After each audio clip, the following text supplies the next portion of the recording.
Chapter 1, Mishnah 1.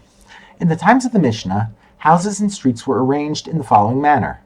Several houses stood in a common courtyard, and several such courtyards opened into an alley, through which the residents of the courtyards walked out to the main street.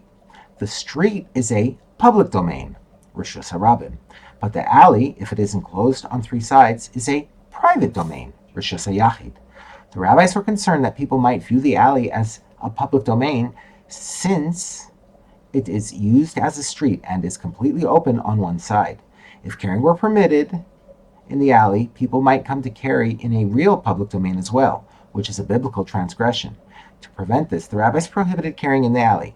The rabbis added, though, that if a certain adjustment is made to the form of a crossbeam, korah, placed above the entrance, or a pole, lechi, placed at the side of an entrance. Most of this chapter refers to such an alley, enclosed on three sides and open to the street on the fourth side, in which carrying is forbidden unless a crossbeam or pole is placed at the open side. The first Mishnah begins by citing a dispute as to whether the crossbeam must be placed within a certain height from the ground. We now turn to the words of the Mishnah.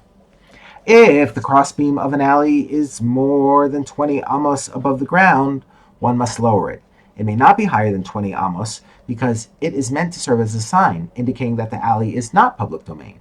And a sign is more than 20 amos above the ground, and a sign that is more than 20 amos above the ground is ineffective because people will not notice it there.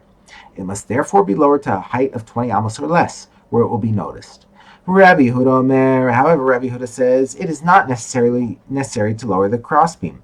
According to Rabbi Yehuda, the beam is not a sign, which must be noticeable, but a partition that closes off the open side of the alley. For this purpose, it is effective even if it is higher than 20 amos.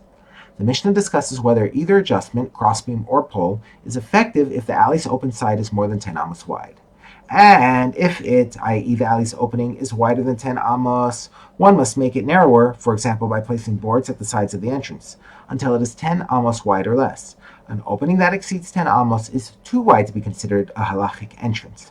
Rather, it is just a breach in the alley's surrounding walls. As such, it cannot be fixed with a crossbeam or pole, because those adjustments are valid only for an entrance. However, if the alley's open side has the form of a doorway, i.e. there is a post at each side of the opening, and a bar that extends from the top of one post to the top of the other, thus forming the shape of a doorway which has two doorposts and a lintel, even if the opening is wider than 10 amos, one does not need to make it narrower, because the form of a doorway is considered an entrance, no matter how wide it is.